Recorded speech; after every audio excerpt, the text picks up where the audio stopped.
এবার ভিক্ষা করার সিস্টেম কি?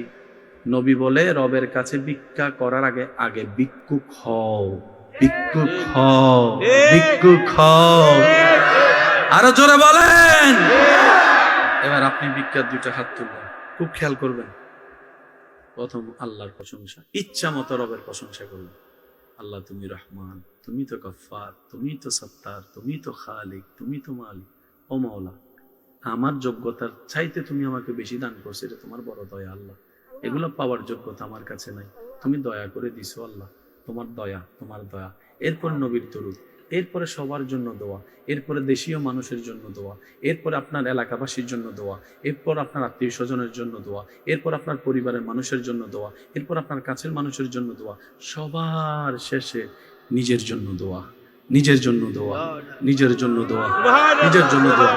সব দোয়া শেষ করে আদ-দুআউ মাওকুফুন বাইনাস সামাই ওয়াল আরদি হাত্তা তুসাল্লি আলান নবী সাল্লাল্লাহু আলাইহি ওয়াসাল্লাম। শেষে এসে নবীজির উপর দরুদ। সুন্দর একটা প্যাকেজ হয়ে গেল, রবের দরবারে চলে যাবে। যা যা আপনার জন্য কল্যাণ, আল্লাহ পাক সেগুলোকে সিগনেচার দিয়ে কবুল করে নিবে, কবুল করে নিবে, কবুল করে নিবে। আপনার তাকদীরের মধ্যে সেটা যোগ হয়ে যাবে রব যখন কবুল করে নিবে। বলেন না সুবহানাল্লাহ।